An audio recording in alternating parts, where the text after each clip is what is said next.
Mapapadasal ka na lang talaga sa bawat talon ni Renz Abando ala Sakuragi kontra sa dalawang Koreano sila Kai. Kaso paika-ika na naman sila Kai, iwan ng opa sa isa pang Pinoy.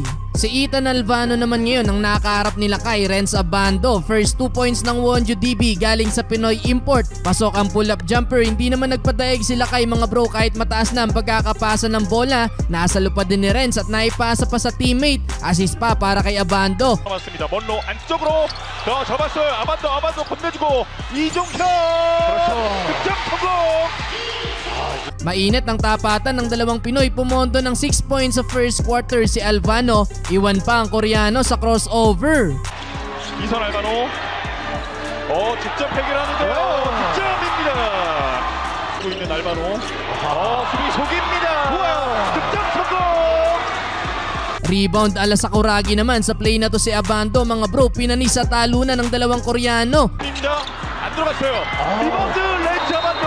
May spring na naman ang paa nila kahit sa pag-challenge sa tira ng kalaban, parang nakatrampolin pa din si Abando. Alat nga lang si Kabayan, sala ang dalawang attempts sa opening quarter, 28-17, naghahabol ang Anyang. Second quarter, under 3 minutes na nang ipasok sila Kai, kung saan lumobo na din sa 15 points ang lamang ng Wonju DB. Nagalimaw mga bro ang dalawang higante sa kalaban, pinaglalaruan lang ang depensa ng Red Boosters. May halong swerte pa, pumasok ang tira kahit binato na lang, ganda pa ng behind the back pass dito ni Kim Jong-gyu. Umabot pa sa 20 puntos ang lamang ng Wonju DB, may 5 assist na din si Ethan Alvano, samahan pa ng 11 points. Last 2 minutes, eto na naman sila Kai mga bro, nanakit na naman ng paa kakatalon. First points ni Abando galing sa free throw ng ma-foul sa last 15 seconds. Kaso sala ang isa sa free throw. Well, 19 points ang kailangan ng bulin ng Anyang sa second half, 59-40. Third quarter, hindi pinag-start sila kay Renz Abando. Tamang ang pumuna sa bench si Kabayan habang pilit na umahabol ang Red Boosters.